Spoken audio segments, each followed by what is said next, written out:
So we continue our discussion on the leadership, from the leadership for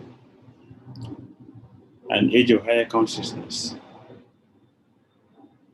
In this section of taking action,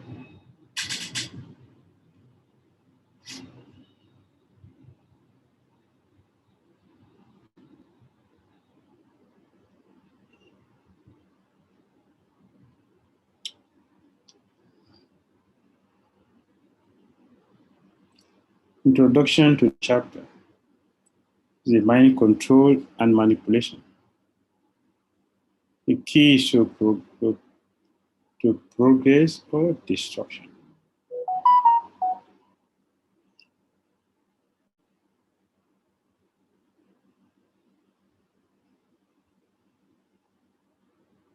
For Bhakti, it is still the same thing.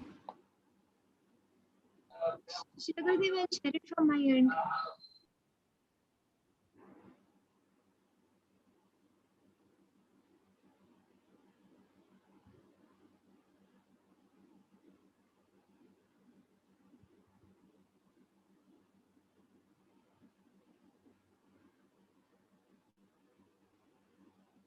Shagadev, can you see it now? Yes, it is better. The vast potential of the mind allows human beings to perform amazing feats. However, the mind's power also has a dark side that permits deliberate exploitation of others. This Bhagavad I already discussed. The mind, which is controlled, is the best of friends. And the mind which is not controlled is the worst of enemies. So if the mind is not a friend, it's going to exploit. It's going to cheat. Therefore, Krishna took time to describe the process how to control the mind. In fact, the whole purpose of yoga is to practice controlling the mind. Because if the mind is controlled, everything will be positive. Everything will be wonderful. If the mind is not controlled, which is the situation we're present world problem, the present situation in the world today is that our mind is not controlled. We are still slaves to our senses. If what the mind directs us to do, that is what we are going to follow. Because we are not the controller, the mind is controlling. And because the mind is material, the mind is not going to give us something which is beneficial to the self and not to talk of others. Therefore, according to Bhagavad Gita, of all the senses, the mind is most powerful.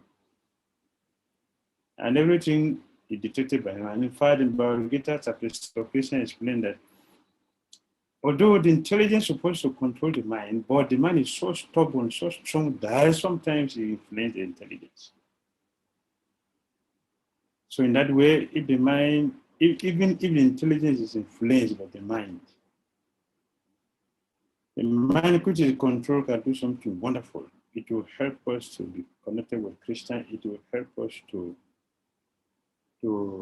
be our brothers and sisters keepers. But if the mind is not controlled, as powerful as the mind is, it will destroy in a very powerful. That is what we're seeing throughout the world. So Buddha is saying the mind's power is also has a dark side that permits deliberate exploitation of others. Because the mind is exploiting us. So it will exploit anything else around us. Anything we come in contact, the mind will do it. Consequently, mind manipulation and mind control have become ominous threats to the future of humanity. And people don't understand how powerful the material world is being controlled. The living entities are being controlled. In so many ways, we're being controlled. So many ways. And everything is coming from the mind. A very devilish, demoniac, selfish mind. will see everything in terms of his or her gratification. Mind manipulation.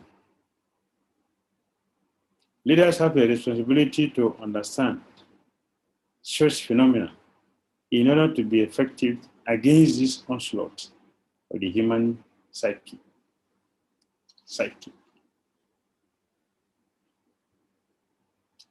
If you look very carefully, let us have a clear picture of what we are discussing. If you look at what is happening, just look around, you see.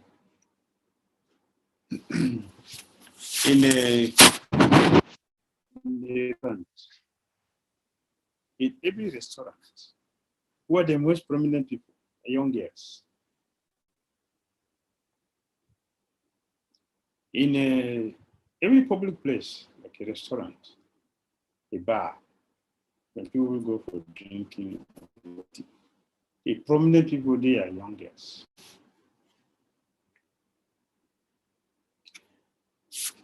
In the cosmetic shops, at the airport, all the areas where they're selling things, who are the prominent people there? The young girls. What is that? It is a control mechanism to force people to buy things they don't need.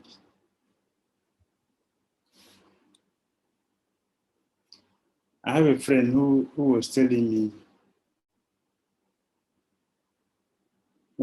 he was telling me, oh, in social place, I don't used to look, I don't like to use. The friend was telling me this. He doesn't like India, because in India get all women, all women. But in Kingfisher, have all the young girls. So I prefer to go with the Kingfisher. There you can see young girls. I don't like India because I have all women there. It's a friend telling me. So, but what happened to the Kingfisher? It has been closed down. But the India is still going on. Why? Because the manipulation is not much in India, while the manipulation is so much in Kingfisher. So the result of the sinful activities is that they didn't last long. They closed down.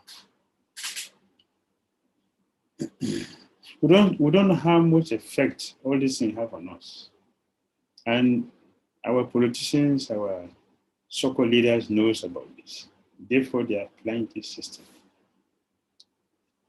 You pass through a Dubai airport or other airports, and the perfume area, so many guys are there with the artificial smile, they spray your body, and as if they care for you. They don't care, they're looking for money. Force you to buy something you want. Manipulation. Therefore, Gurudev said, leaders have a responsibility to understand such phenomena in order to be effective against this onslaught on the human psyche. It is not just material, there's something behind this. So you have to learn this science, you have to know this, what is happening. Is a beauty or importance of being a devotee, because a devotee knows both the material and spiritual things which is happening. So we know how to guide ourselves at every given situation. We know what is happening, and we know how to protect ourselves. Next. So we should not forget we are dealing with the mind control, the science of the mind. A mind that is enthusiastic, enlightened, and at peace is a great comforter and ally. However, at other times, the same mind, because it is such an intimate companion and knows all one's secrets can be tremendously destructive if it is uncontrolled or lacks direction. We already discussed from the Bible, from the Bhagavad Gita. The mind, how can Bhagavad Gita, Krishna discuss the austerity of the mind? Krishna discuss in detail the austerity of the mind.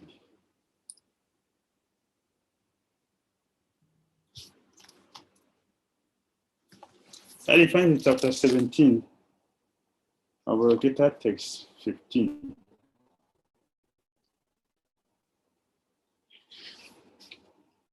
Austerity, text, 16. We find in Bhagavad Gita. And satisfaction, simplicity, gravity, self-control, and purification of one's existence are the austerities of the mind. Satisfaction. So before Krishna is discussing,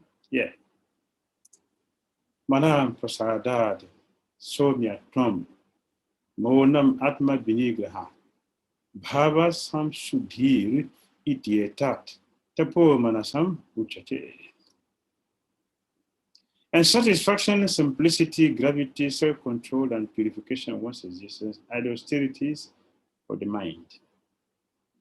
Before Krishna is talking about the austerities of the mind, he has already discovered the three modes of nature. And for one who has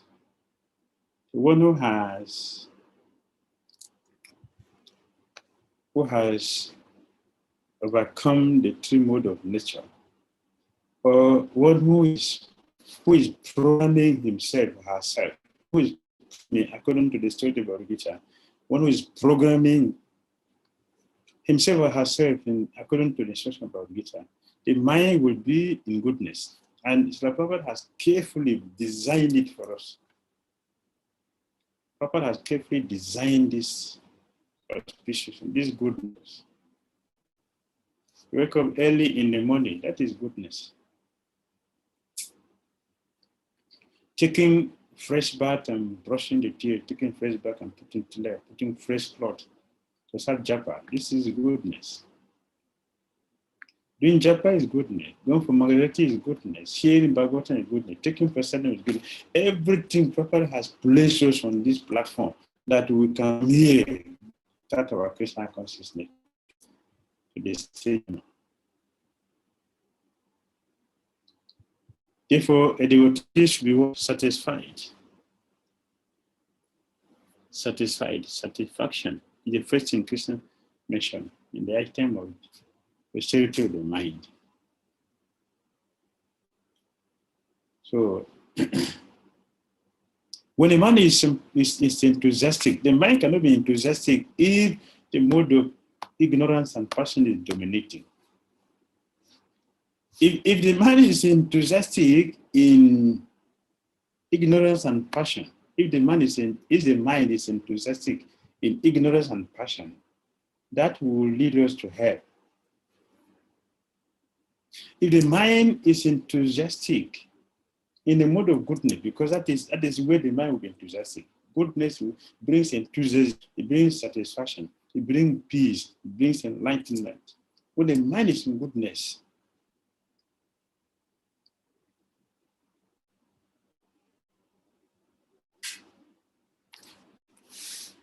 then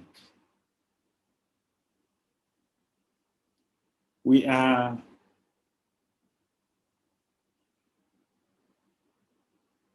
heading a healthy direction. We are heading towards a healthy direction. It's 3 o'clock. Arable. And if the mind is in the wrong direction, we are heading to hell. Now we are seeing every day. Oh, glory to Srila Prabhupada. He has given us this Wonderful platform, wonderful situation. And all glory to His Holiness for giving this to bring out all the practical application of our scriptures in a way that we can identify with it and apply it nicely in our Christian consciousness.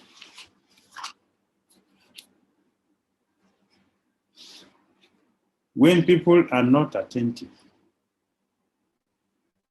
their minds can become subject to deliberate exploitation by others.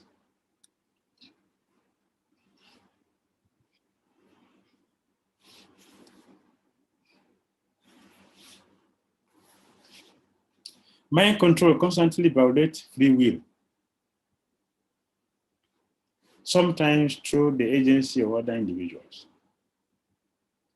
But most often in modern societies, through the influence of the media. It is frightening to consider that much of the present world view in industrialized nations is shaped by advertisers and public relations executives, paid corporates and political clients to manipulate the public. People are constantly told what to think, how to perceive the world, and what ultimately to consider as reality. Many people are employing young boys and young girls in their company, and you are told, don't do any seminar outside this company. Don't do any other research, any study outside. Everything you want to do, you should focus is within this company. You should give your life to this company. You should die here in this company.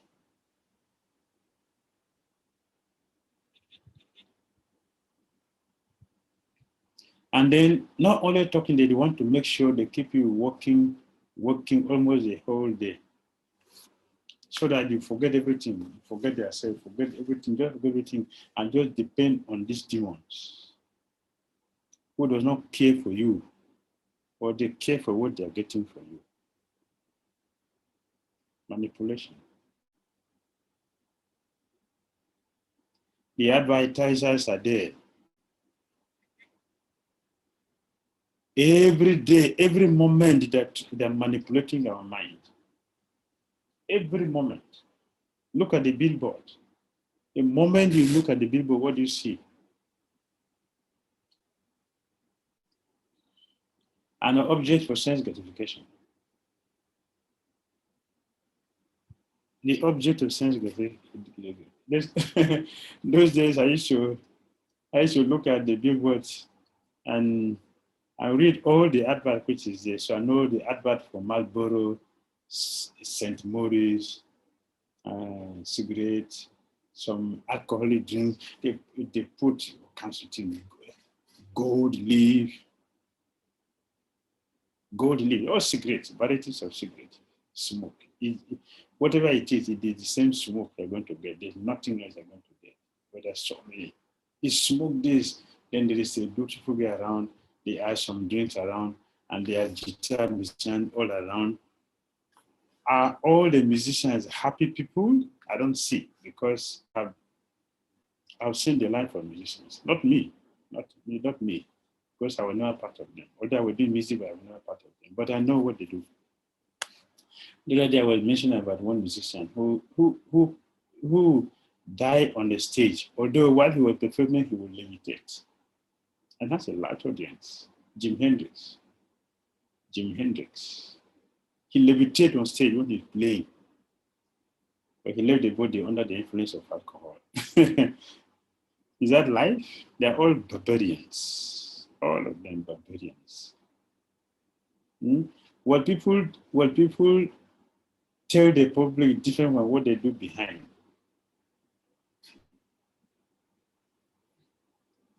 Just like I may have a very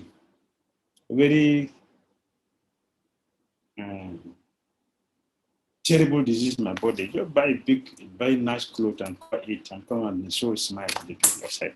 The people would think that, oh, this person is so happy, is so powerful, is enjoying. But when you go behind it, it's Putana. What is Putana? Putana came to Vrindavan. She was so beautiful that Putana charmed everyone, especially the men. Everyone was thinking, oh yes, the goddess of fortune has come to see Lord Krishna.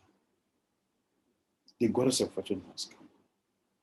According to Kali Karnapura, all the Brajavasis were insulting the celestial girls. Urvasi, Ramba, and others. The Brajavasis were insulting them. Oh, look at you. Oh, look at you. I think your husband is now a frog. Oh, you are going to go and marry a frog, a monkey now. Now that you have seen this goddess of fortune, look at the beauty. I think you are ashamed now. You are ashamed now of their beauty. But what was inside the Putana? A jar of deadly poison. This is the material world, cosmetic. Everything is cosmetic. Plastic. Cosmetic beauty. Plastic beauty.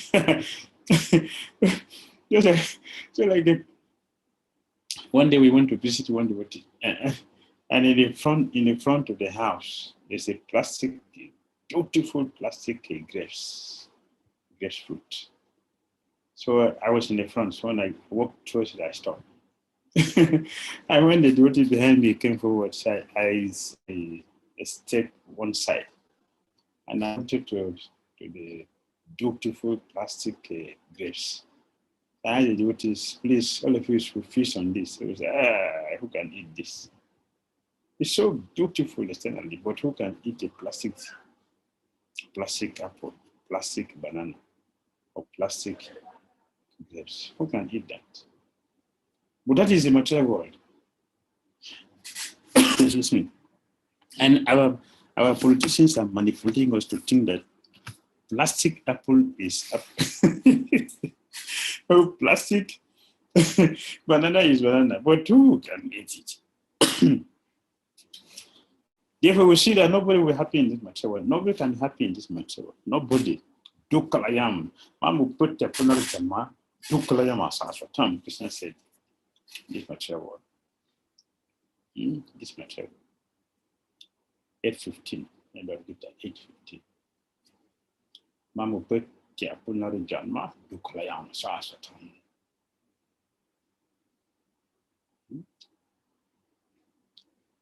So, the mind is so powerful, and those who have this material ability to use their mind, they're influencing all of us who don't have the power to control the mind. We don't have the power about the knowledge about Gita to understand. So we are influenced and manipulated by all these dangerous politicians and industrialists. So one will naturally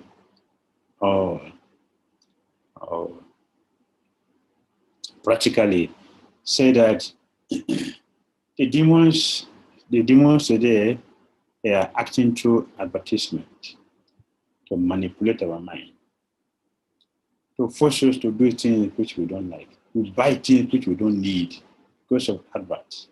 Then what is happening? The whole world is going like this. We are being manipulated, or we are manipulating others. Then Bhagavad Gita discussed about the austerity of the mind, the austerity of the body, and the austerity of the speech. This discussion Krishna gave was after discussing the three modes of material nature.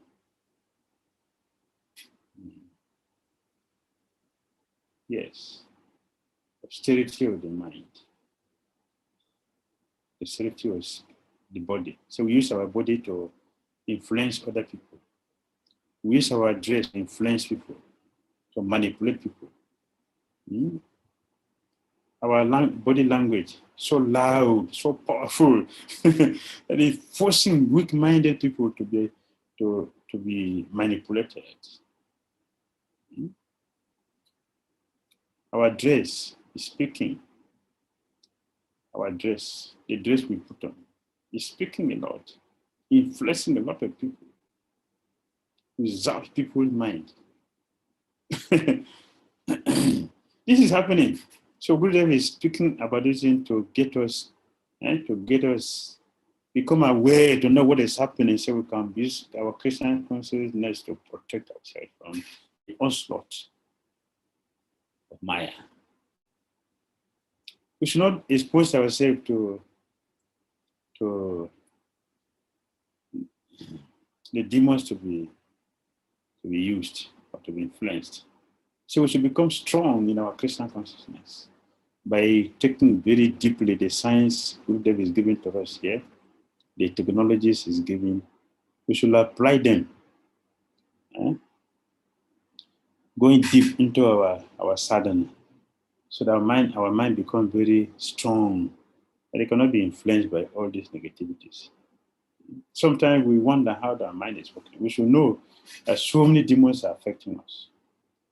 So we should not become casualties. We will not become casualties depending on how we are applying these technologies in our day-to-day life and how much we are taking our sadhana very seriously. Yes. Yes. Next.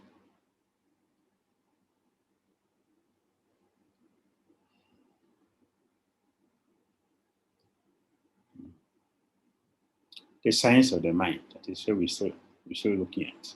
The majority of people are influenced by prevailing norms. Whatever this happens to be, and automatically accept them as necessary, righteous, and beneficial.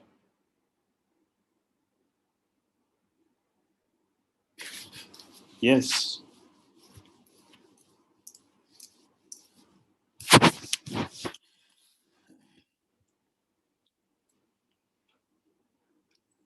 Bhagavad Location to Lajun. You should be very careful with the activity, because whatever you do, people are going to follow you, especially in Kali Yuga. People are not going to check if what they are doing is good for them or not good for them. People are not going to check. We are so degraded that we will not look at things before we follow. Simply because someone is doing it, we are just going to follow. So Krishna told us, you should be careful, because you are a leader, and whatever you do, you should know that your followers are going to follow it. You may do it naturally because of your qualification, but do you think all your followers have your qualification? No, they don't have their qualification. Therefore, you destroy their life if you don't check properly before you do what you have to do. So people just follow because someone is doing something. They don't care whether it is good for them or not. So you can instead remain somewhat detached from normally accepted social patterns, so that you are able to be more circumspect in decision making. You have to consider very carefully before you do something.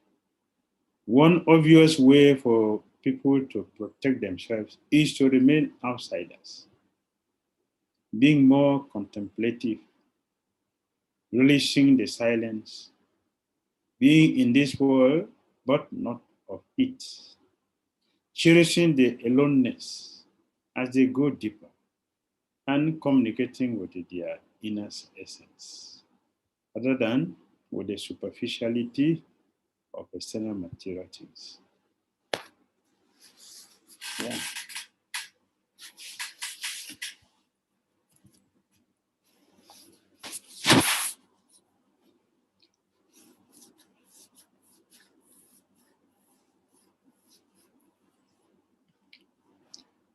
As there are so many people doing the wrong thing, there should be some people who are doing the right thing. That takes a man of integrity to be able to do that. It depends upon the man of integrity, man who has integrity, the one who has character to be able to do that. Cherishing the aloneness as they go deeper. We cherish the aloneness. We appreciate the inner development of our mind. So we remain outside the normal current of illusion that is sweeping everybody along. We remain outside that. We stay outside and not be affected. And we will not be affected depending on the quality of our practice of our sadhana. Remember in the Bhagavad Gita 5:10. Krishna called a devotee a lotus. A lotus stands in the water but not affected by the water. A lotus grows from water, but not affected by water. And even if you pour water on the lotus, it will glide down. Water, it will not contain water because the place is lazy. So a devotee will cherish the aloneness as they go deeper. As we go deeper into our Krishna consciousness, we have the inner ability, inner strength, the power of bhakti, of applying all these technologies we have been discussing right from the beginning of this leadership course.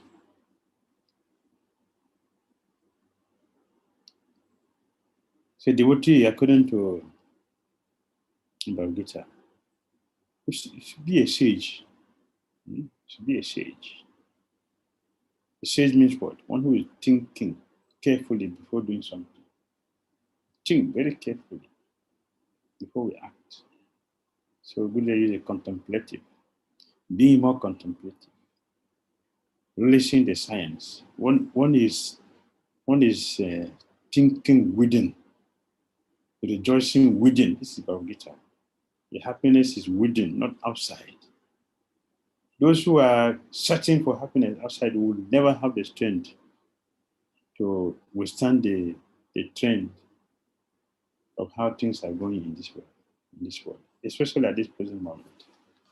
The current which is flowing is of darkness and ignorance. Goodness has left long time. Goodness has left long time. So we say one obvious way for people to protect themselves is to remain outsiders. We should not be part of this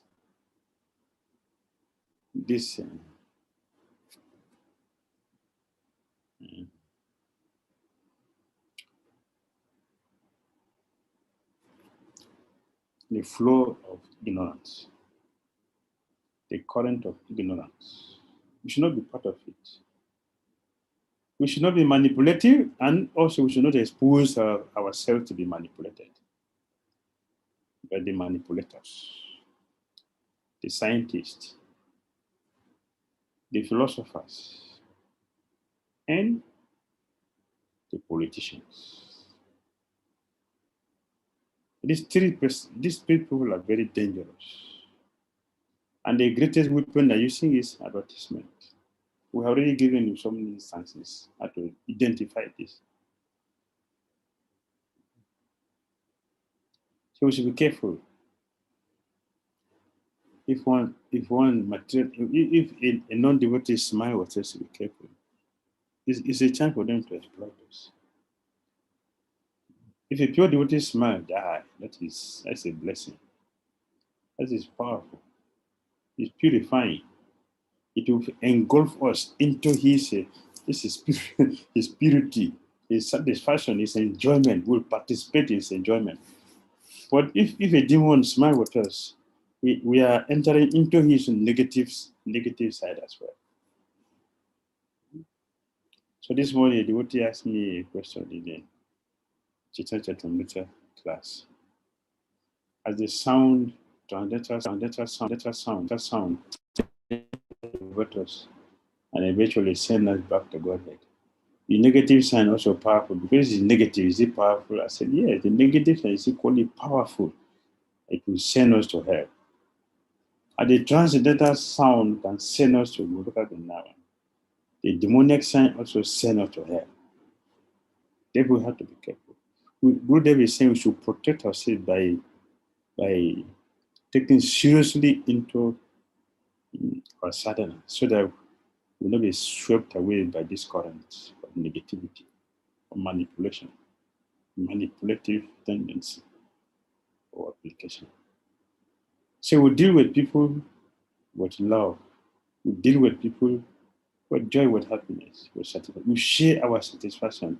We share our love. We share our compassion. We share our purity with people. We share our joy with people. And we invite people to celebrate our success of Krishna consciousness with us. Not distributing sadness, sorrow, lamentation, depression, loneliness. Devotee doesn't have business, so we don't dispute them. Devotees have joy to celebrate. They have perfection and purity to celebrate. They have love to celebrate. They have success, Christian consciousness, success to celebrate. So the smile of sadhus invite you to celebrate their purity with them. So also participate in their life and be happy. So we should stand outside. We should be outsiders. Outsider means that we're not participating in this manipulative system. So we should understand the science of the mind. We should know how the mind is functioning, how the mind is working. And you will notice that people who are always negative, they are always sick. People whose mind is always negative, they are always sick. They're not happy. Even if they have everything, materially speaking, they're not happy because the mind is dirty. I remember in Mahabharata, Dhira has driven the Pandavas to the forest, and he was living in a palace. The Pandavas were living in a forest, they're happy. But he was living in a palace, he was not happy. He was sad. Why? His mind is dirty, constantly thinking how to put others in anxiety. Therefore, he's not happy. So Gurudev is asking us to be outsider. Let us be outside of negativity. We should not follow this pattern. We should be outside a pattern of negativity. And this is the societies that Prabhupada has given to us.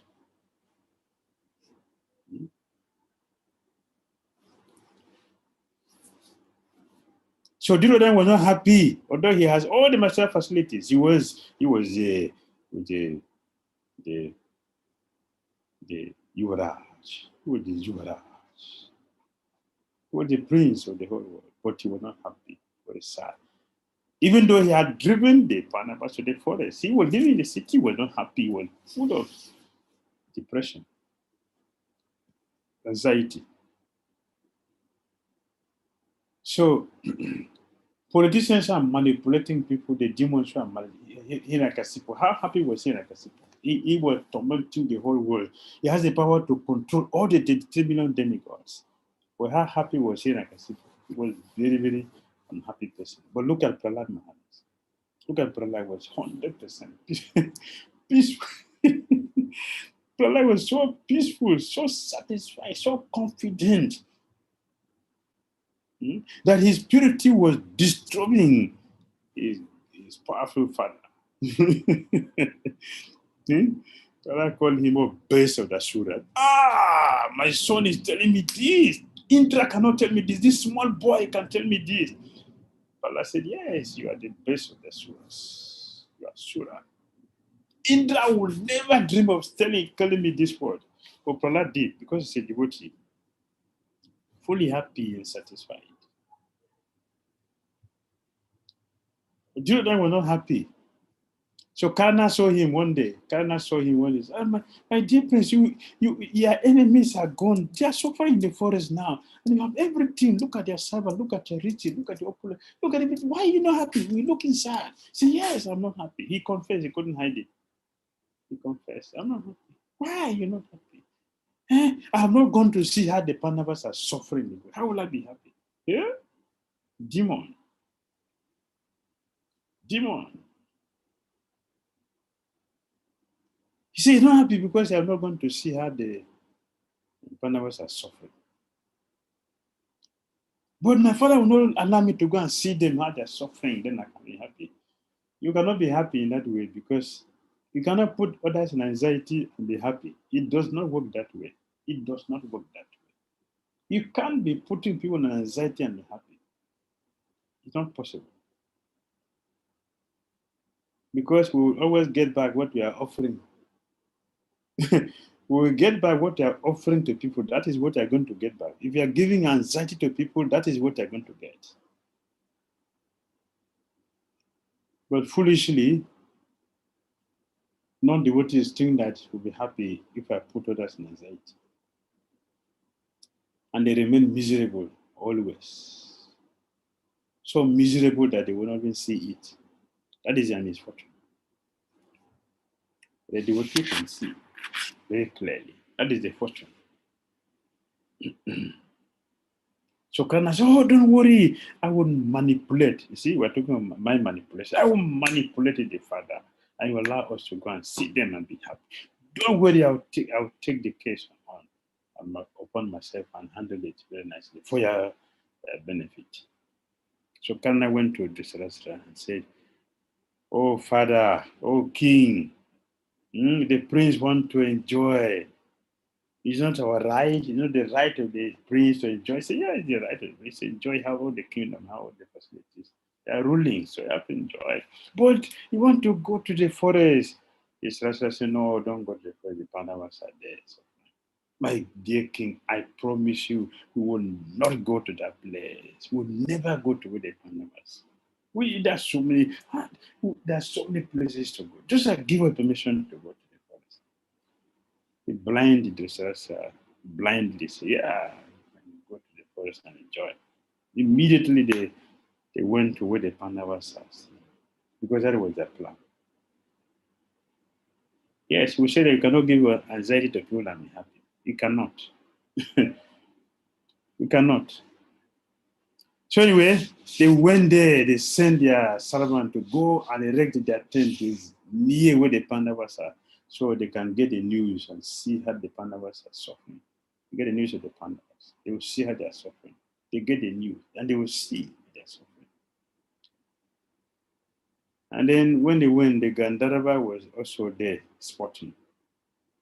And the Gandharva knew, he could see everything, that this servant here, they are the servant of the Kauravas, the Sarastra group, the Dhira. And they are coming to laugh at the Pandavas who are righteous devotees suffering in the forest.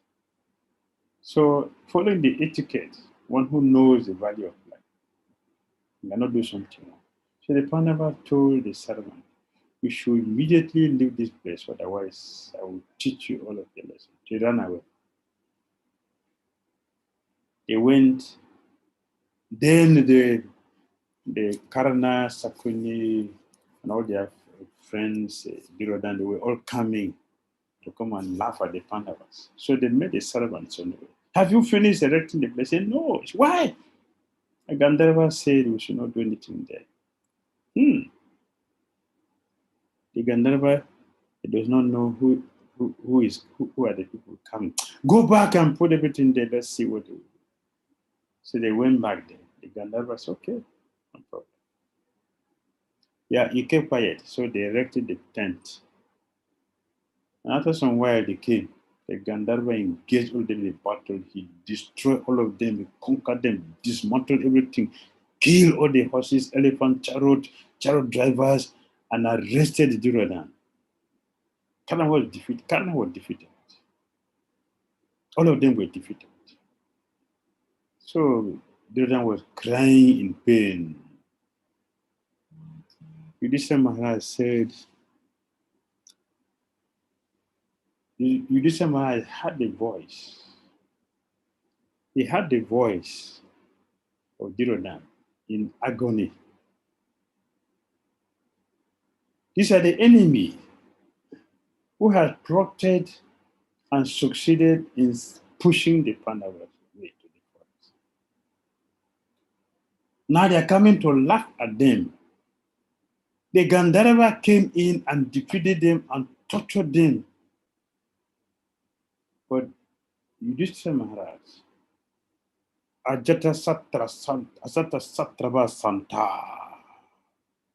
Yudhishthira, his enemy has not been born. His enemy will not be born. He has no enemy. Ajata Satru. He told the brothers, our cousin brother is in pain. Let us go and help him. Bhimsena said, my dear brother, what is this you're talking? What is this you're talking? What is this? It is your weakness that brought us here to suffer. Is it not enough? What is this? Did we fight him? Did we fight him? Did we pray for him to be another problem? What is this you're talking? Yudhishthira Maharaj said, he's our brother. He's our brother. Whatever it is, he's our brother. That is all Yudhishthira Maharaj knows. He's our brother. He is our brother. That's the only thing that exists for Yudhishthira Maharaj. He's our brother. So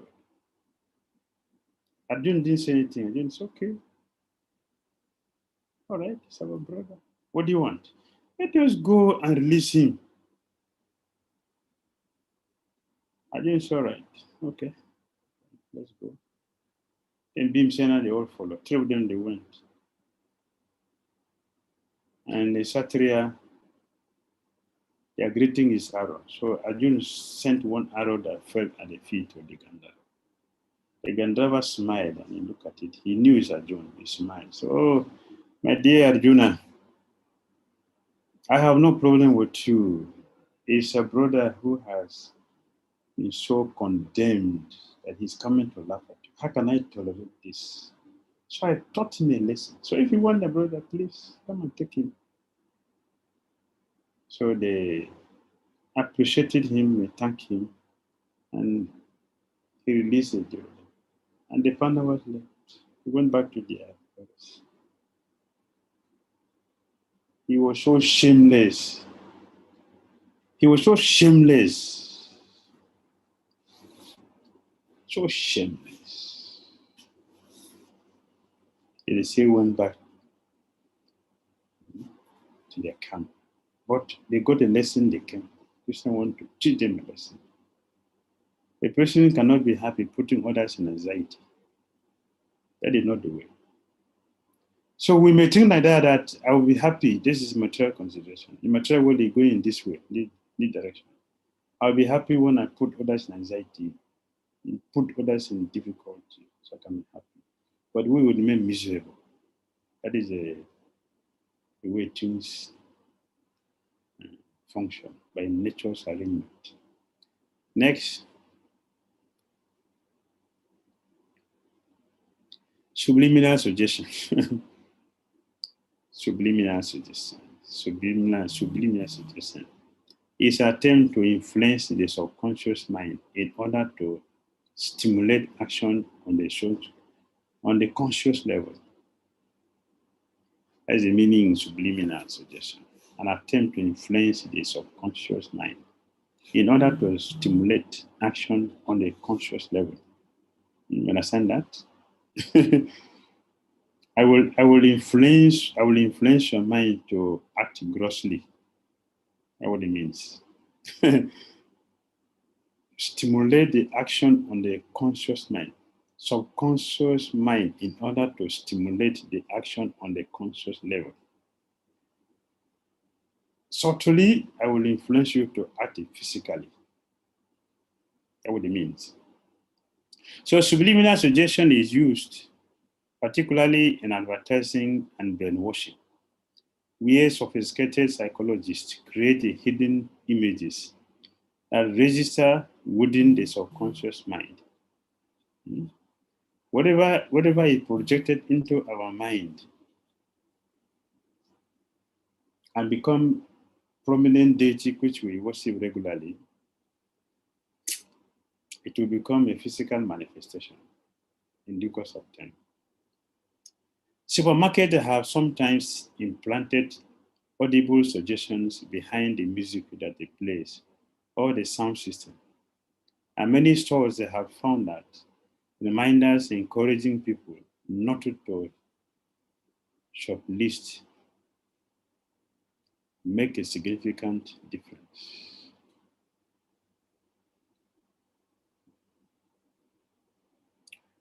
So music has effect in our subconscious mind. And from there, it will become manifest in our conscious mind. So it will be functioning on that level. Next, mind conversion is a powerful tool. Powerful event that can occur. One is charismatic speaker addresses an audience. Mind conversion takes place, whether those listening are conscious of this fact or not. Because it is an energy which is being transmitted. It's an energy which is being transmitted. So whether we are aware or not aware of it, it will function. For example, a radio speaker will employ mind conversion method to create tension and fear within participants who have a desire to repent and wipe their slate clean. Many religious organizations are doing that today. In fact, here in Nigeria, you can see so many of these things are functioning. They are actually thieves. All of them are thieves, manipulators. They're thieves. They're all parapsychologists manipulating people's mind in different ways. Yes, it's very prominent here in Nigeria. All the so-called pastors, the spiritualists. That is what they do to get more members, to put people in ignorance into fear. 2 years back, I was in a radio station, and the issue was that is it really true that during the Christmas time, November and December is a very dangerous time, because the pastor was saying that, this is the time for accident. So people should bring a lot of money, also give a lot of things to come and do, so they can pray for them for such and so. So they have put a fear into people that November, December is so dangerous a year, and the devils are controlling this time.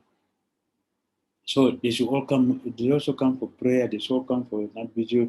They also bring a gift. They should bring money. They so many things. People are so much afraid. So they invited us to address this issue. So we're telling them, in fact, in our tradition, we don't have that a dangerous philosophy. In fact, in October, November is the best year, the best month in the year, because that is Kartik period. So it's not a dangerous month, it's a auspicious month, because here we worship Lord Damodara, a very powerful person of Lord Krishna in his childhood with his mother. So it's such a wonderful time that we look towards that every year. So this October, November, December is not a horrible period for us. It's the best time of the year for us to advance. Very powerful time. It's a holiday in October, November. So it's a wonderful period. We're telling them how it is powerful. But the Christians say it's a very dangerous time. This is the time for accident. If you don't travel, they are finished. The demons on the way, they can do this. And all of them say, fear. Oh, what should I do? Oh, what to do? Come to the pastor, and they will charge you big money. It's a time for them to exploit people. They project fear into people. People are afraid. When they tell you to do this, people are ready to do that foolishly because they don't want to have the problem, which the pastor told them. They want to have it. So they'll do whatever the pastor asks them to do. All cheating. Preachers, politicians, advertisers, lawyers, and certain human potential groups use mind conversion techniques daily. Yes. Some organizations, such as the military, can use this method to break a man, deliberately undermining his self-confidence in order to mold him into what they want.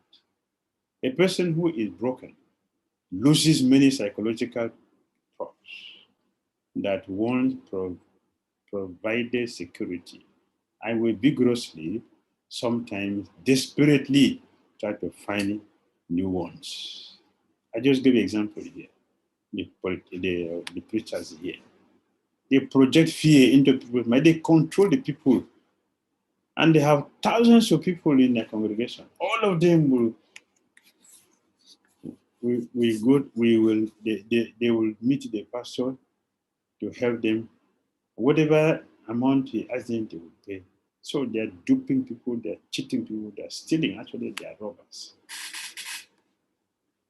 And these fools who does not know anything follow them. Yeah. The mind is the mind. So Bhagavad told us to train the mind to become a friend.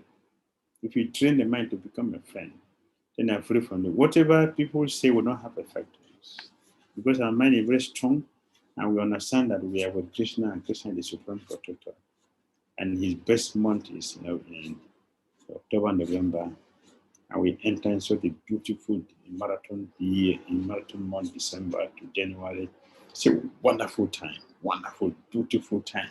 I remember in my Sankirtan days, December was so, it's my favorite because I have a special potency. I don't notice that in December, I have a special potency that my Sankirtan is the best. The best month of my Sankirtan the whole year is December, the marathon. Very sweet, very sweet. I distribute more books in December now, from January to November.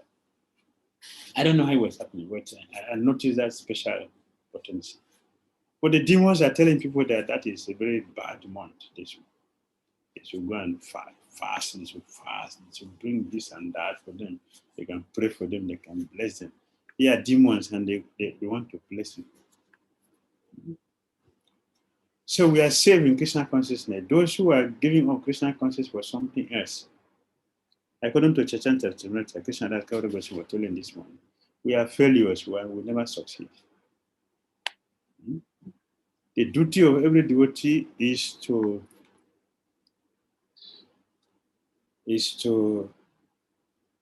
think how to do good to others.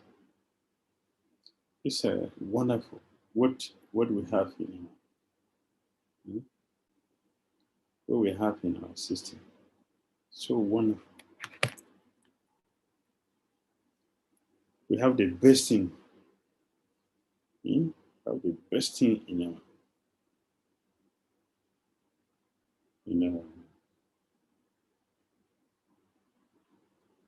our system, in our tradition. So sweet, so sublime.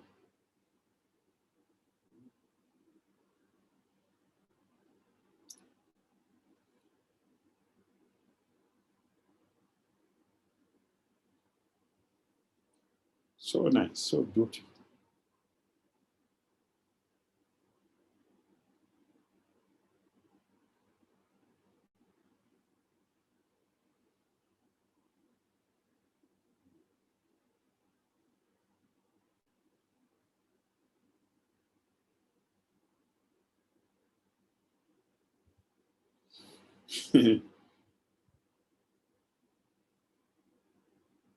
So wonderful, so sweet. And what we have is not comparable.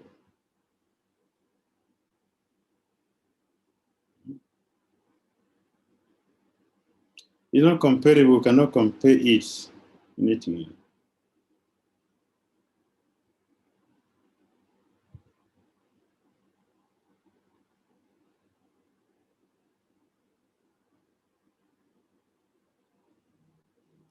In this age of Kali, there is no other means for self-realization than chanting the holy name, chanting the holy name of Hari.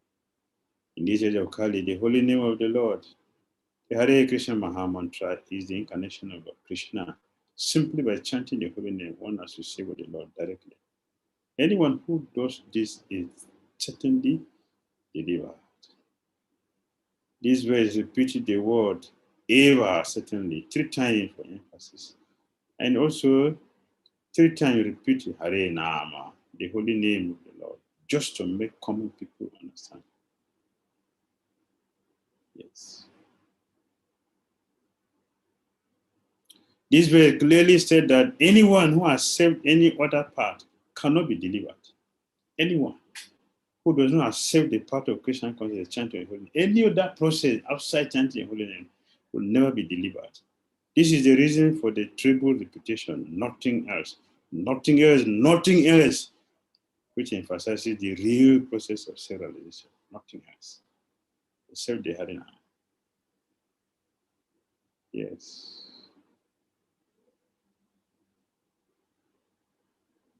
Yes. There's nothing else.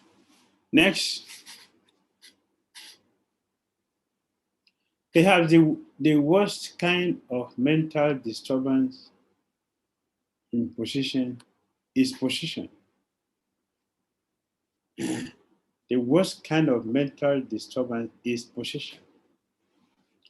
Means what? When another being, embodied or disembodied, literally forces itself into someone's mental domain, taking control of that person's thoughts and influencing subsequent actions, subsequent answers.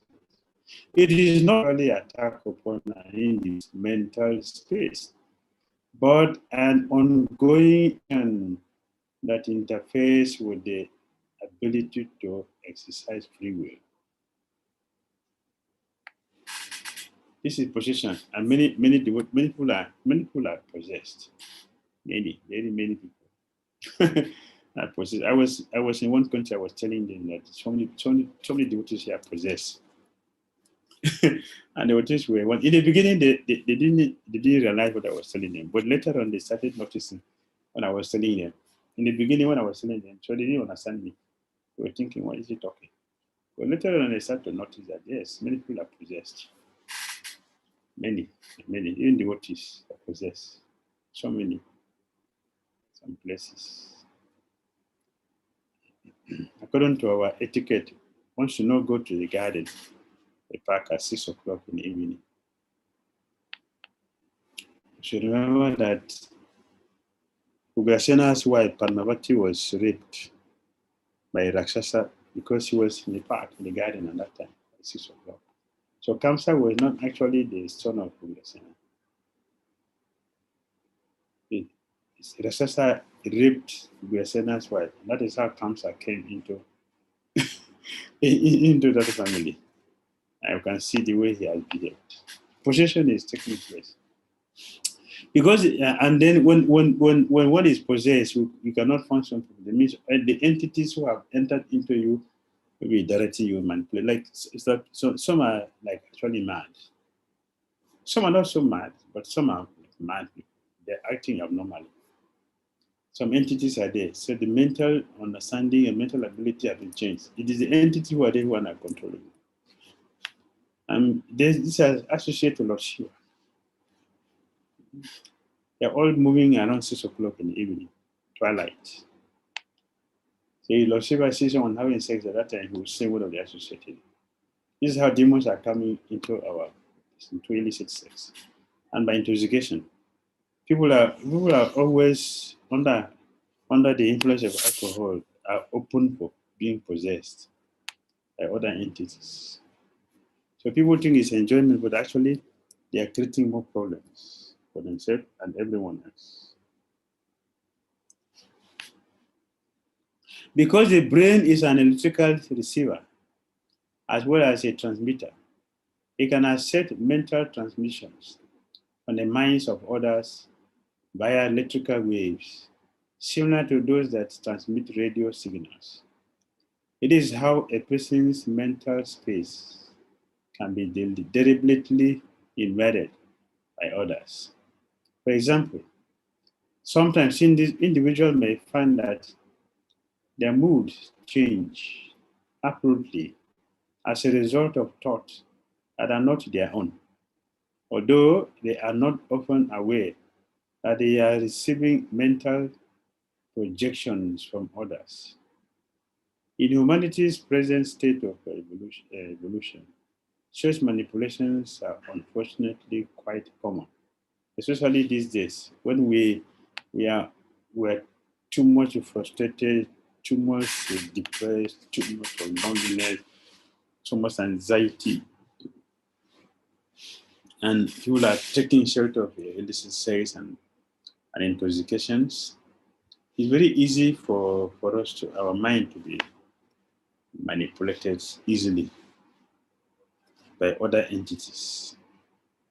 We can be influenced also to do something harmful. Yes, some people that are open that this entity will use them to do something harmful. It is not their intention, but because they're influenced by other entities who are demonic, who have possessed that body, they enter into that body, they can cause havoc. And that is going on. And Guru David said, unfortunately, it is quite a commonplace. I say, this manipulation, unfortunately, quite common. Because of our weak-mindedness, as a result of not taking seriously to Krishna consciousness. Next.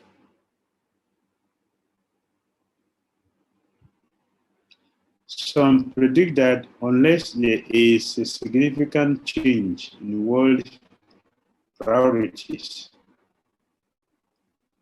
our treatment instead of life, civilization as we know it today. Yes, Bhagavad Gita already discussed this in Bhagavad Gita chapter 16, text 9, text 10. Krishna discussed this. Bhagavad Gita chapter 16, text 9.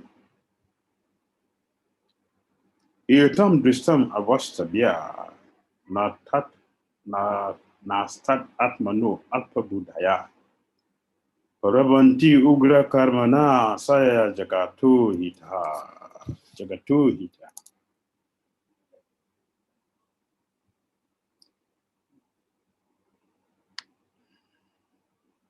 Yes. Following such conclusions, the demoniac who are lost to themselves, who have no intelligence,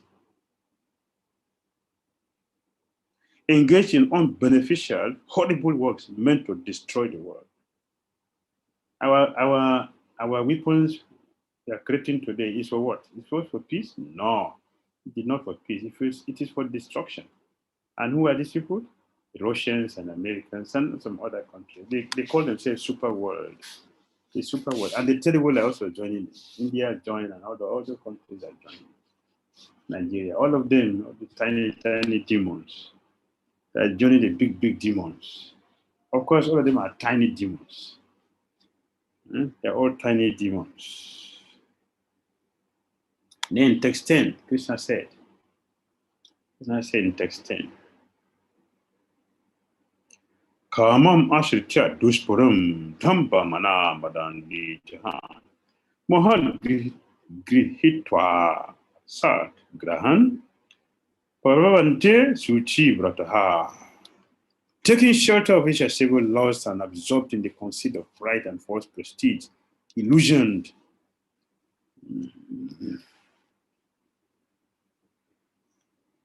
The demoniac, those illusions are always shown to unclean work, attracted by the impermanent.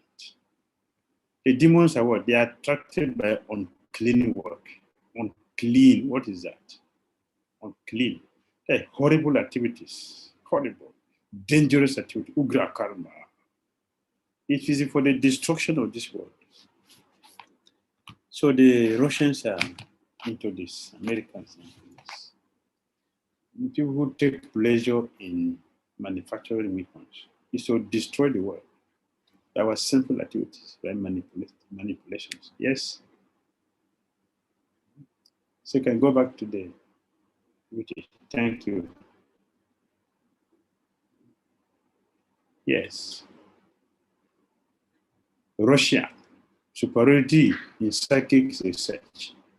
One example of the misuse of science and technology is the surreptitious use of extrasensory perception, ESP. Extrasensory perception. I was studying all this. I was studying all these things. I like mystic things. I was studying all these things. The psychokinesis. I practice all these things sometimes. It is this is psychic research, psychic ability. It's for manipulation. For manipulation. Very rarely it is used positively for manipulation. Behind the former Iron Curtain, Russia and her former satellite are said to be far ahead of the West in analyzing and using psychic phenomena for such clandestine purposes. One of its greatest minds are unfortunately using parapsychology to enhance the abilities of the military complex, annihilate the human life. What is this? Ugra karma jagata hitaya. Ugra karma. So using this ability to make emulation so we can destroy the world. For what is the benefit? It's unbeneficial for the whole world, even including themselves. Consider how dangerous such techniques could be in the hands of those who seek to dominate others. Remote viewing, the ability to witness activities far away from the immediate environment, the ability to read minds, or the ability to invade the mental space of others could be used to confuse diplomats and world leaders. Yeah, there's so many techniques. There's so many techniques in this psychic phenomena, psychic research. If I want to win you in a debate, I won't show you. I won't tell you. I only tell you the theory. if I want to win you over something, you have a debate or something, some dispute or something. I want to win you. If I'm going to sit with you for discussion, I have a particular. It's a place I will sit and I will win you. Whatever you do, I will win you. All the science are taught. So people they are making all this research for all these things, not to use it to help people. Because naturally the soul is mystical. All these abilities are already there. Some people can awaken them and then use them to manipulate others. Why? That is the reason. That is the reason why in Christian consciousness we don't go into mysticism. We go into spirituality, because by the time we become pure devotee, all these things will naturally manifest. They are part of the soul. They're already there. But by then, they will not make any effect. They won't have any value for us. But for those who do not have a spiritual power, spiritual ability, spiritual Krishna consciousness, they simply get mystic power to become an intoxicant. And it's very, very destructive, as it is happening today. Very destructive. Very, very destructive. It's like if you give a knife to a child, very harmful. So, Krishna consciousness will go for spiritual power. It's Krishna, like purity. So when by then all these things are there, you not use them to cheat or manipulate people. You use them to help people. When time happened, we went to the It's 4 o'clock. Oh, thank you. When time we went to meet the Professor Nana Saswad and the associate, he used his mystic power, his spiritual power. He's a Fulgence. Captured all other the Mahavedi president. I couldn't see anything. So, oh, you are Brahman personified. He could see that immediately. He influenced all of them. And whatever he said, they accepted. Yes, we accept everything, but we are so unfortunate. Please help us. You have to deliver them. That's the difference. Next, 4 o'clock. Psychics can put persons to sleep by telepathy, a phenomenon known as telepathic knockout. Dr. K.I. Platonov, a Russian psychologist, performed an in front of a congress of psychologists.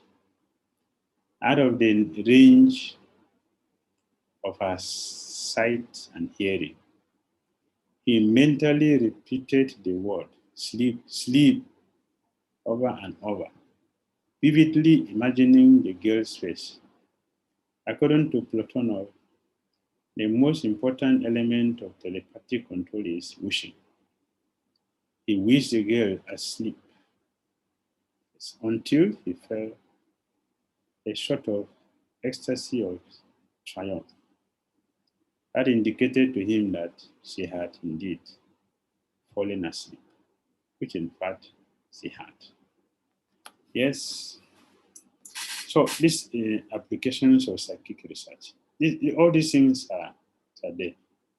Psychokinesis, telepathy, clairvoyance, clairaudience, and others.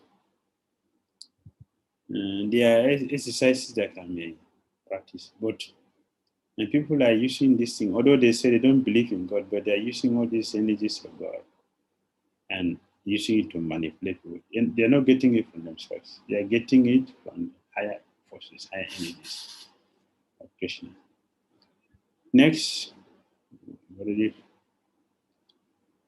4 o'clock.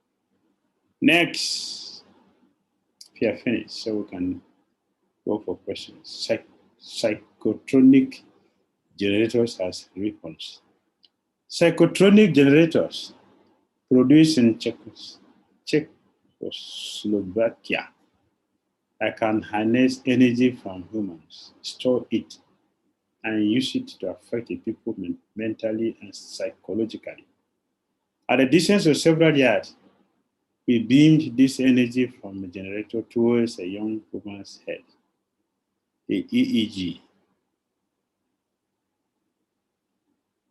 showed it caused a change in her brainwaves. She became dizzy. Her spatial orientation was affected as she began to swirl around. These psychotronic generators might be used on people around the world. Actually, some believe that such psycho manipulation is already widely employed. It is happening, it is going on seriously, manipulating people all over. So a devotee had to be careful, and how to do that is to strengthen ourselves by a strong sadhana, so we can be protected by all this. Because these are not things we see physically, and some of us are not even aware of these things happening, such energy being spread. But some of us are aware about these things and we are very careful. We are conscious of them. Next. Hare Krishna.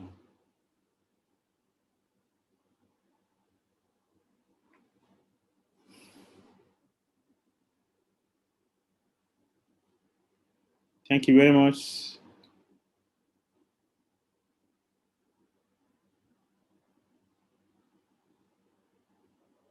Cannot hear you. You're muted. Cannot hear you.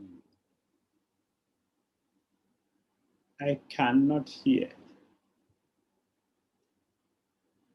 Krishna, is it audible? All right. Okay, now I can hear.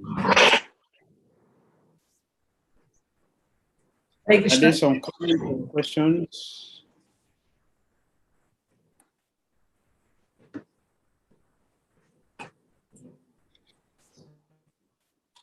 Any questions or comments? Yes. Yes, Panna Hari Prabhu. Yeah, Hare Krishna Maharaj. Hare Krishna. Danvat Pranam Maharaj. So happy to see you. Yeah, same here, Maharaj. Very nice topic, and it's really it's one of my difficult subject to to understand. But you have mentioned so many things. I think it's I will try to uh, incorporate in my life with all these things. So Maharaj, I have few questions. First of all, the regarding the mind and all that. It's very difficult for us to be conscious 24 hours. For me especially, I'm not talking about the other, maybe they are elevated devotees, but for me it's very difficult to be always conscious and to be alert and to be. But sometimes, like those external, as you mentioned, the billboard and other things and all that, those influence the minds and all that.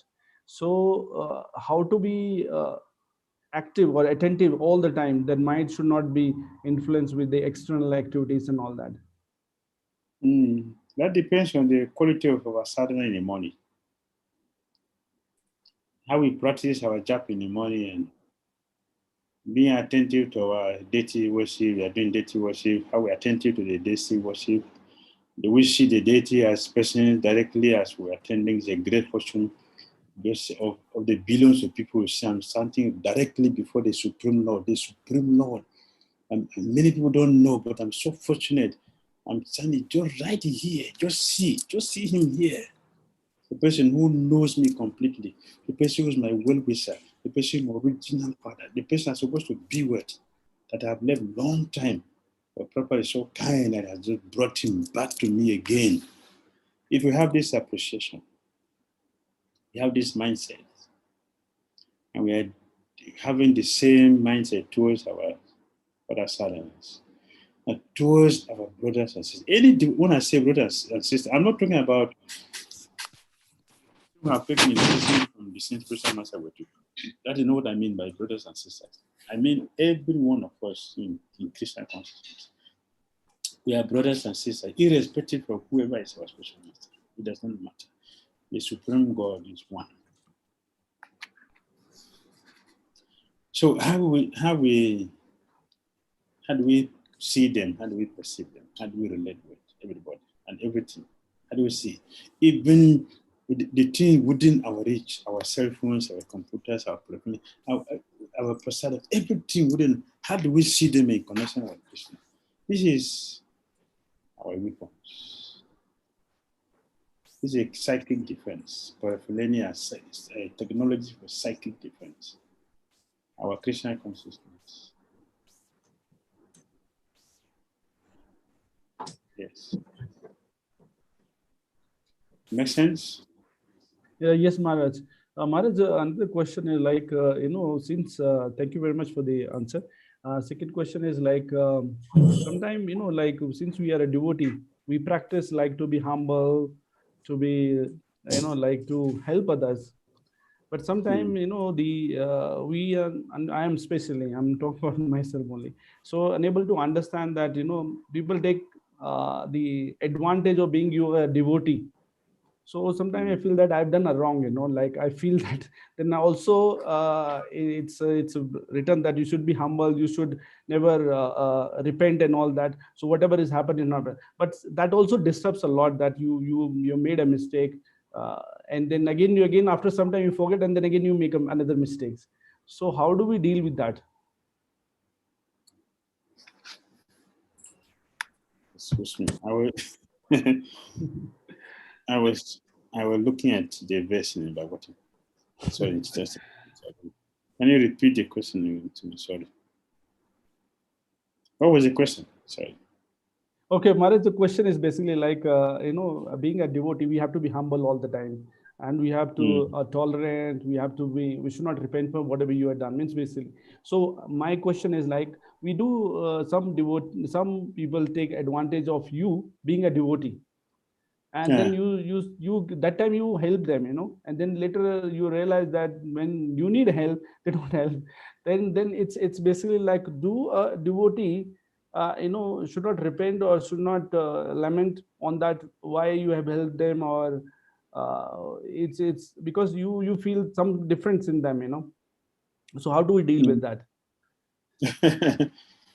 Well, we should not regret doing something good. We should not regret.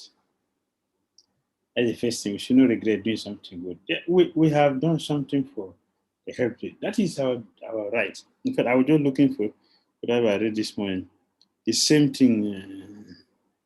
Yeah, I think Papa mentioned it in the verse. That, in fact, he mentioned it 2 times.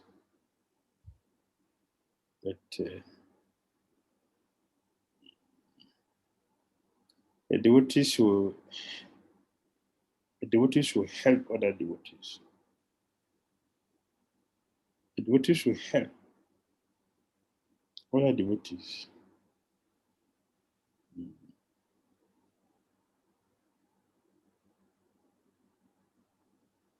So we should not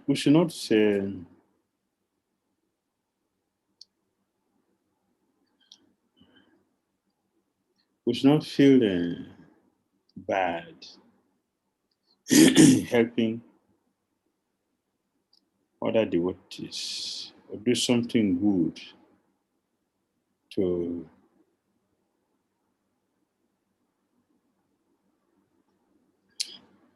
other devotees. And if you don't reciprocate when we needed them most, we should not worry about that. We should not worry about that. Yes, we have done our part. If they don't do their part, that is their part.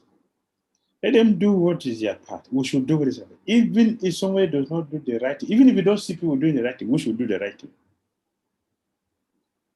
And we should not care. In fact, that is the best way Christian will help us.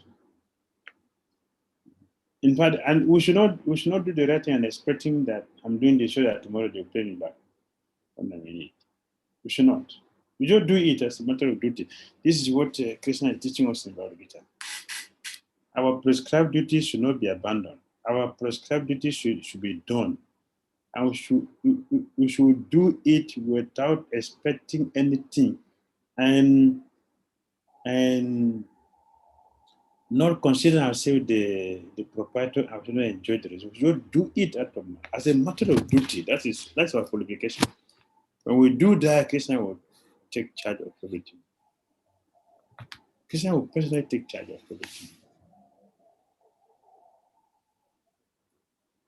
And you will not be left alone. Even if the people you have didn't come, Krishna will send other people to come. That one is sure. Other people will come and do what is necessary. You will not be stranded. So that return, Krishna take care of the devotees. Mhm. That is sure. When you see you were in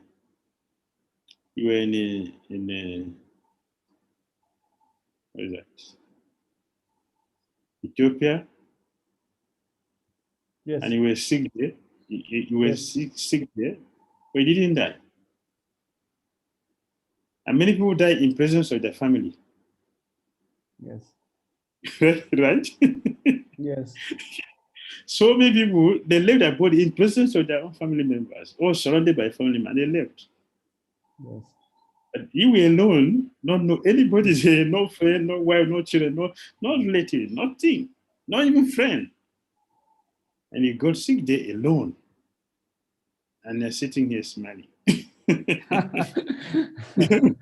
So true, very true, Maharaj. That's true. I agree with you. Yes. So Krishna is doing everything. Yes. Don't expect anyone to do anything. Just do your duty. That's all. The result, that Krishna will take care of it. That is how we'll be free from the reaction, the action of activity. So actually, it is not activity that is the problem. Because we cannot do without doing something. We cannot, according to Gita. We cannot do without doing something. And if you do something, there will be implication. So the Gyani will say, I don't want to implicate. Let me just abandon everything. Krishna said that is not renunciation. The real renunciation is that we do our duty not as a doer, and we don't enjoy the results. Christians take it and give the remnant. This is, you see, so sweet, so nice, It's a very tricky thing. It is something we are doing, The same thing, not that we are going to do two things. It's the same thing, but the consciousness is different. That's what. It's a shift in our consciousness that made the difference. And everything becomes one.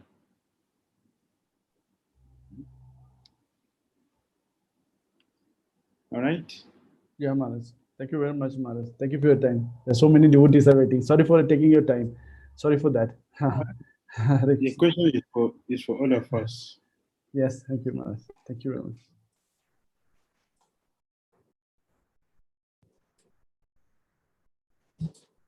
Hare Krishna, Shri Gurudev.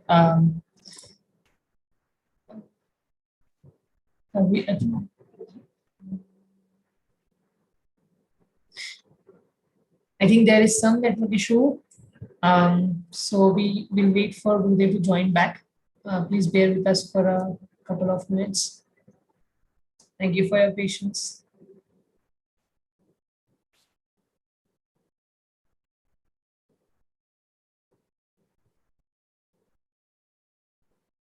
So coming up next, we have 2 questions from YouTube channel.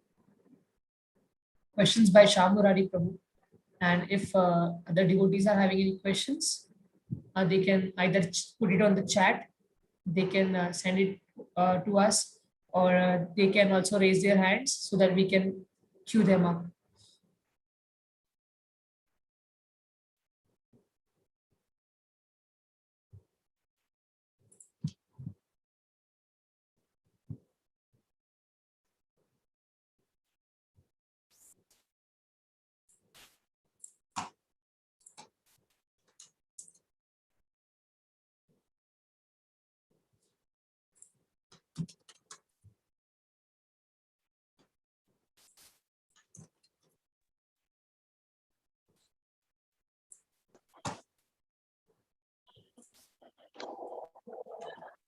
I'm here. I can hear you.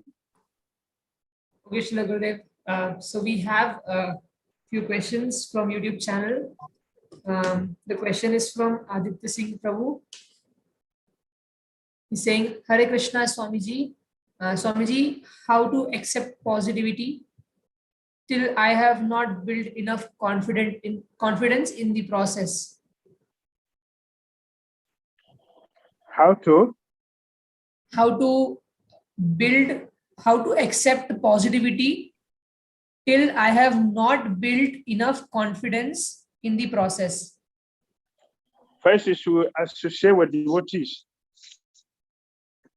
Association with devotees will help us to build our confidence because we are going to get education from associating with devotees. Our purification will come from our association with devotees. That's how we're going to build our confidence. We cannot build it otherwise.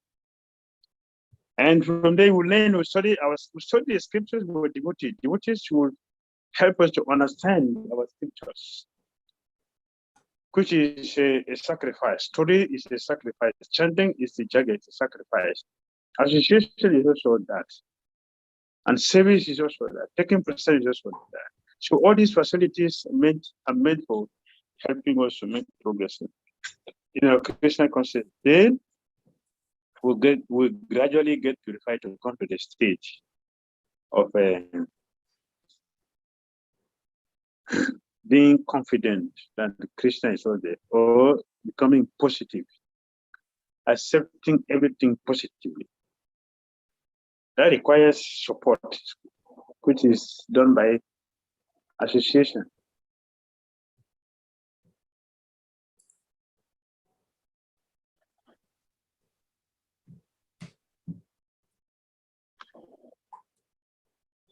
All right.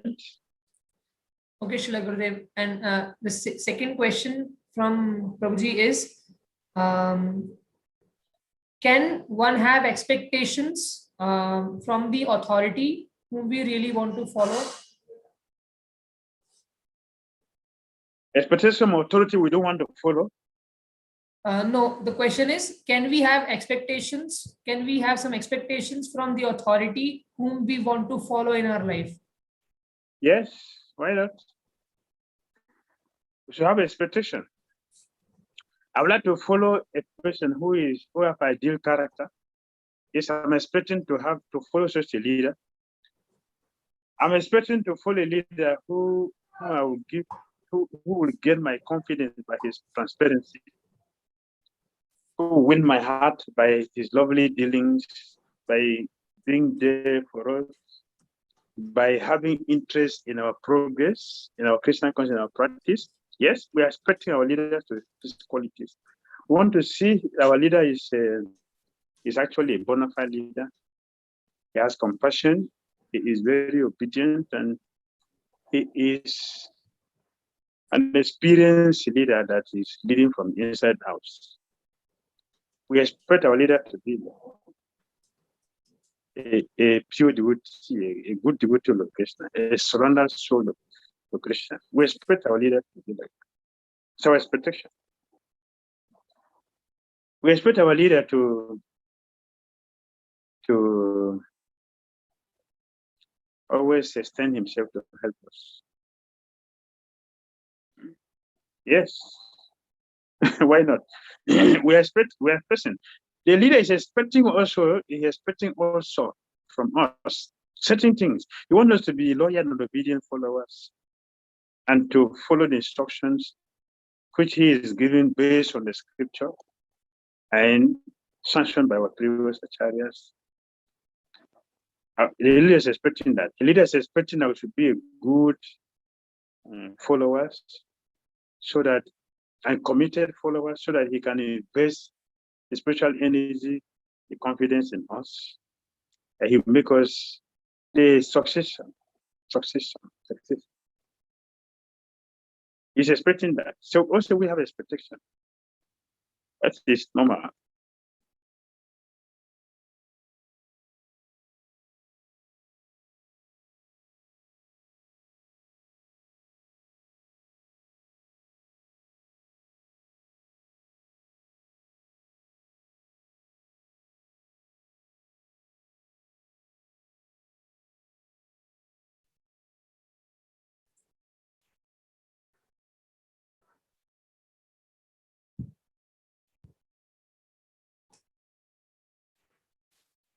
Next question. Yes, Srila Gurudev. We have Shamurari Prabhuji with this question. So, Prabhuji. Hare Krishna, Srila Gurudev. Please Hare accept Krishna. obeisances. Srila Gurudev, you mentioned in the beginning about mind and things like tapasya, austerity, things in mode of goodness are austerity to the mind. Srila Gurudev, I have a simple question. We have seen the effects of mind, that mind does this, mind does that. But what is mind? And how it is connected to mode of goodness?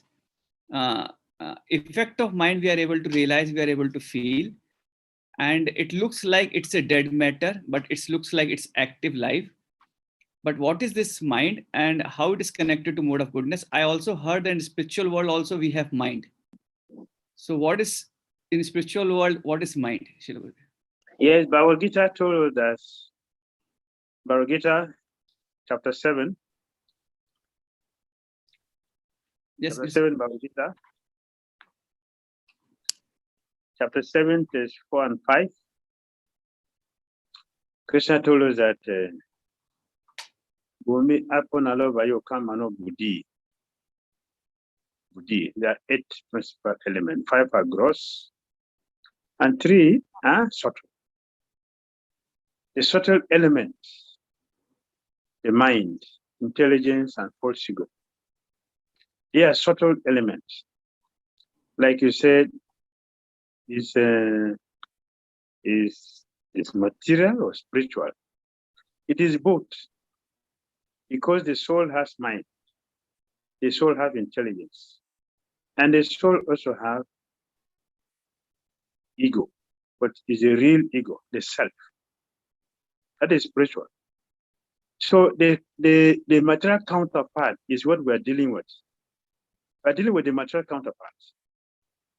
The soul is not zero. The soul is not a non-entity. The soul is an entity, a component of a spiritual particle. It's a spiritual particle with all qualities, with all paraphernalia that make that unit. So we say constitution. The Jiva is constitutionally a part and parcel of Krishna. It's a part of Krishna. So we have a spiritual mind which makes us to think. So some thinking and feeling and willing, that is the mind.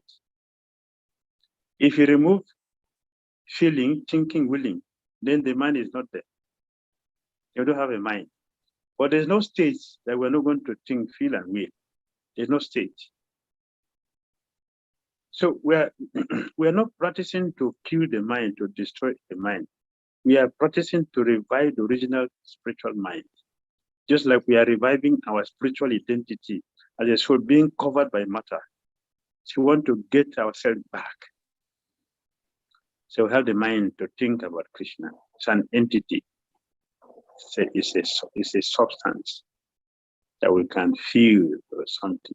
If you touch your skin, you feel it. Because the soul is there, and the soul comprises that mind, intelligence, and ego. So now it is the real ego, not the false one. The false one is this body. The real ego is the soul. The I, aham, I, that is the real ego, not this body. But today, if you say I, I'm talking about the body. So it is false. So we say false ego. If you have false ego, then there's a real ego. What is the real ego? Is the soul. We want to revive that. And then, because the mind has come in contact with the material energy, which is not material, therefore we have to function in three stages: ignorance, passion, and goodness, which is the three modes of material nature. According to the identification of the soul with these energies, we are classified differently, and we're going to function differently, the same way with the mind. The same way with the mind. In the mode of ignorance, the mind is going to function differently. Although it's the same thing. And Krishna gave an example, like the air or the wind. The air, when the air passes through a garbage, you're going to carry the aroma. When the same air passes through a rose garden, you're going to carry the aroma. The aroma it carries is completely different from the air itself. Similarly, the soul has nothing to do with the mode of ignorance, passion, and goodness. Even goodness, the mind has nothing to do with them. But because we have misidentified with them, they are functioning as if they are controlling us. According to Bhagavad Gita, it is eternal and we are not controlled. But the influence is there. The influence is there. Therefore, Gita said, we should try to understand this mode of nature by the help of especially the science of the scripture given to us by the bona fide spiritual masters, and practice this consciousness of Krishna. Then we can transcend this mode and regain ourselves. So the mind will be like a crystal clear. Now the purity has come. So no more influence of the motor. Both three. It's gone. It's finished. So now we'll be thinking of Krishna. It's the mind that will think of Krishna. And no time that we will think of Krishna. That is the pure mind. Now we have regained our spiritual nature. We will feel Krishna. And we will only Krishna.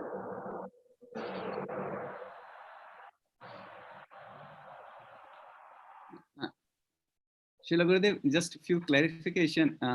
Sometimes it looks, I don't need my mind. Mind troubles me. I have my own feeling of my heart of surrendering Krishna, and mind is telling me something. So is it a mind integral part of the soul, or it is something put above as a covering, and which is supposed to be in spiritual world also? Or I need mind all the time? Yes. because it's part of the soul. Okay. At the present moment, it's like something, Adu was asking, what is that? I'm being forced. What is that? It is not the real self that is being forced, it's the energy, the mode of nature that are functioning. The interaction of the mode, they're functioning. It's like if you sit in a car, if the car is jerking, you feel, your body also feel like that. It is not the soul that is jerking, it's the body who is jerking because the car you sit on is jerking. And, oh my gosh. The soul will not feel that. It's the body because with body identifying what the movement of the machine was sitting on.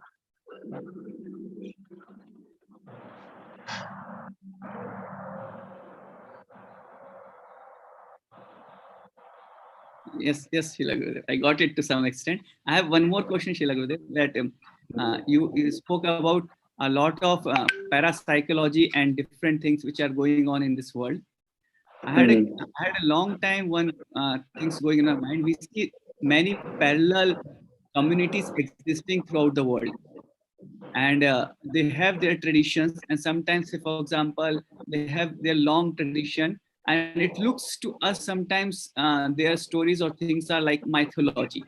To look as if they they are mythology, or it's a very broad spectrum of different living entities living in this world, and of which various scriptures describe some of them, and there are many more communities or societies living, of whose remnants we see in different parts of the world, Srila Gurudev. And then we see that they practice some kind of things which looks to be very also applicable in society, though they use it in a negative sense, but they are doing some kind of things like parapsychology other things. So as you are speaking with me, if I remove the key from your pocket without touching you, will you say that is meat?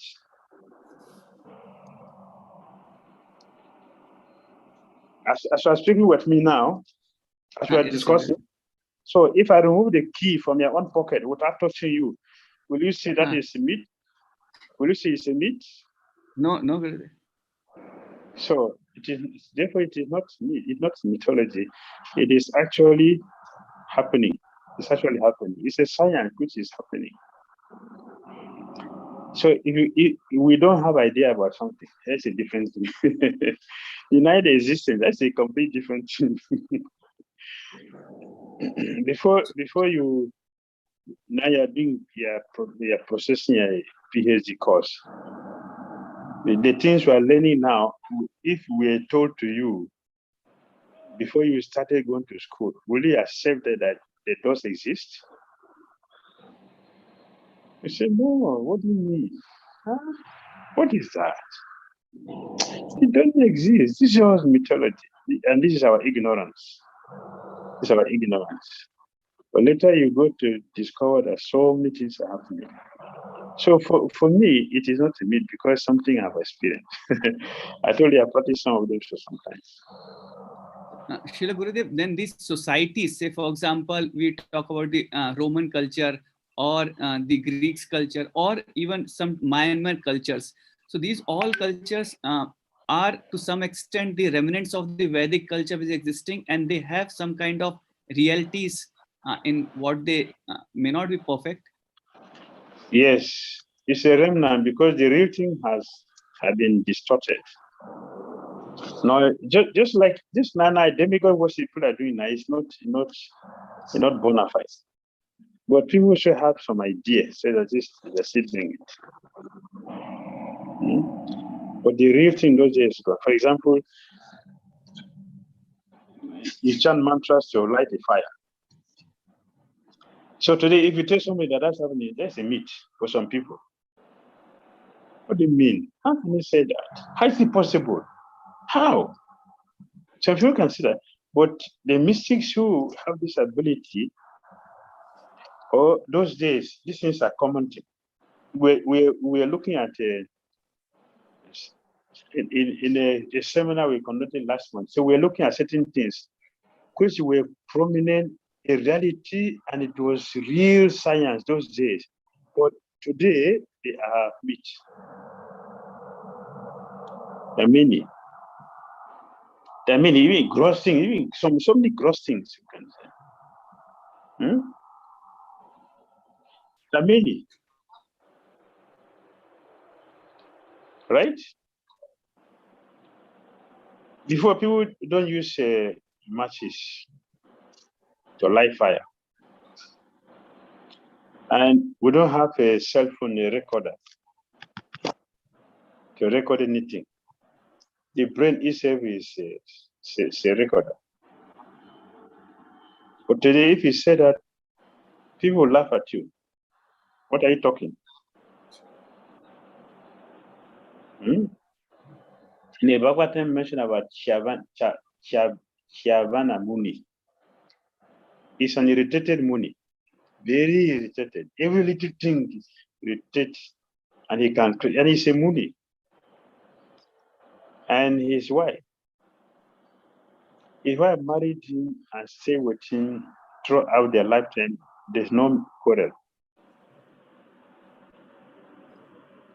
So, do we have that ability today? Why? What's the reason for that? Why he could have a wife who is such a person who is so irritable?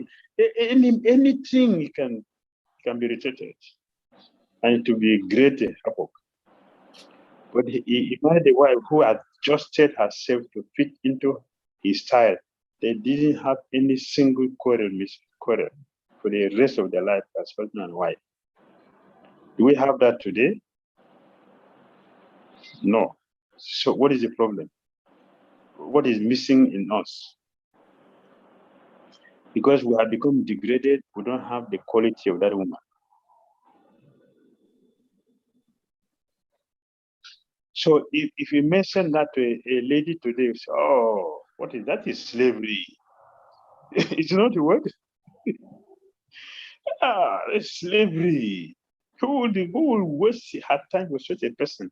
Is he only the only man in the world? Is it not? But she was not forced to marry the man, and she never gets any quarrel with the husband. Such a person that can easily be irritated, easily. And his behavior is very, very nasty, very nasty. He can get irritated for over nothing.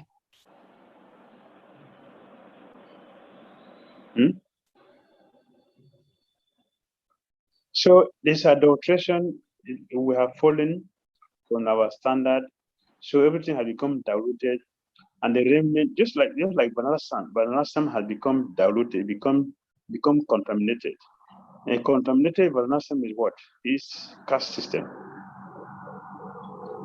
Something which is very, very auspicious and elevating, now is very destructive. Caste system is very destructive,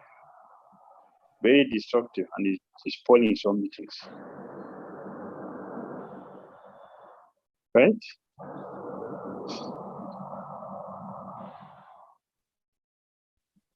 Thank you, Srila Gurudev. Hare Krishna. Hare Krishna. Thank you, Prabhuji, for the question. Srila Gurudev, do we have time for more questions? How many questions is there? Total 3 questions are there from devotees. All right. Okay, so it is from first 2 questions are from Venkatesh Prabhuji. His internet is unstable, so has asked me to read it for you himself.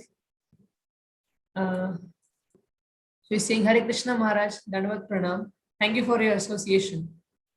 Unethical and sinful organizations don't last. That point was very practically experienced by us, Maharaj. There is another group which follows ethical principles, etc. For example, 4 regulative principles. Tata Group based in India. Their values are based on some spiritual principles. Thus, they are working since about 150 years. Is this correct? They are working? They are Tata Group that is in India.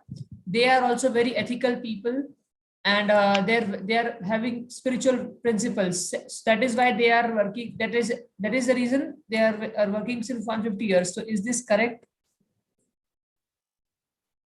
This Well, is his it could be question. part of it. It could be part of it, or it's part of the karma. They have a good karma, so they are successful in business. Has a karma. Oh. Okay.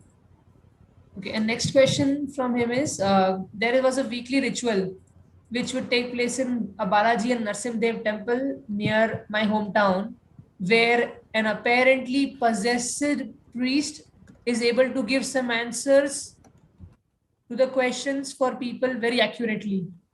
And he was solving their issues. So they say it is Kal Bhairava position. Some say Supreme Lord has empowered him, etc. So wish to know, is there a possibility of this happening? Yes, why not? Why not? The deity is not idol; it's a person, so he can do that. He can empower somebody to represent him and speak through him and respond to different questions. Yes, that is possible. Because it's deity. Otherwise, it is not deity. It's not Krishna. So it is possible. Next. Thank you very much. Thank you. So next we have Mataji from Hungary, Shama Mohita Mataji from Hungary. She has a question. Mataji, you can unmute yourself and ask your question to Maharaj.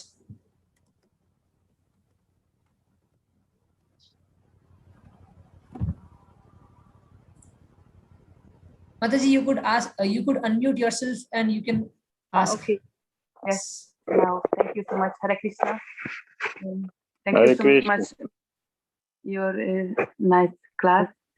So I just wanna. My understanding good if my sadhana very strong early morning.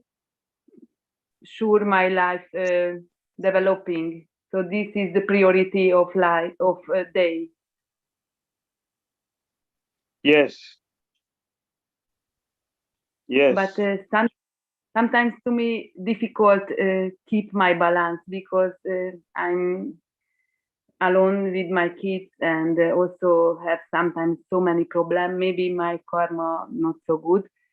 And that time when I don't know keep my balance, start my negative spiral. And that time how I get back, because sometimes don't have energy, wake up early, but I know this is necessary. How I get more energy when I know, but I don't do it. It is good to be with devotees so that they can support. If you have association of devotees, you get support. You get support from devotees. When we are weak, devotee can push us. That's the importance of association with devotees. If we're alone, then it's difficult. Nobody is there to push. Our energy will be down. But if they're with devotees, when we're with devotee, will push us. So, somebody can call you. I've not seen you for some days now. Please, what is happening? Come on, come on. So, devotee association is very important. So you can have friends who will check on you when you have challenges. Mm-hmm. So need devotee help that time. Yes. Yes. Yeah. When we have Thank you. we have devotee association, we will be strong because they will always remind us about our responsibilities, our duties, our sadhana. Somebody can check on us and push us or wake us. Oh, please come. Let's go to the temple. Let's have this. So you get back on track. Okay. Thank you so much. Hare Krishna. Hare Krishna. Hare Krishna. Thank you, Mataji, for your question. Hare Krishna, Maharaj. Maharaj, even I had one question. If it is possible, can we take, or we can have it next time? What's the question? It's the last one. Okay. So in the session today, it was mentioned that we are susceptible to mental projections by people. So if we are progressing in our life and an envious person comes to know about our progress, can that envious projections affect our fate? Envious projection will affect. Yes, it will affect us if you are not strong. If you are strong, then you will not be affected.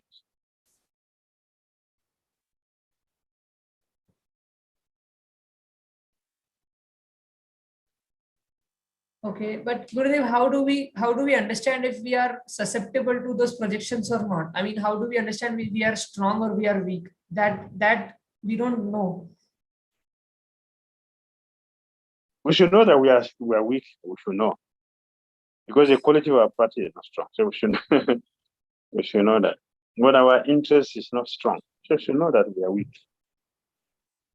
If we are very strong, we will not be affected by anything. So our progress will be faster and more steady. The fact that we are lethargic sometimes and slow, so it means that yes, we are weak. Okay.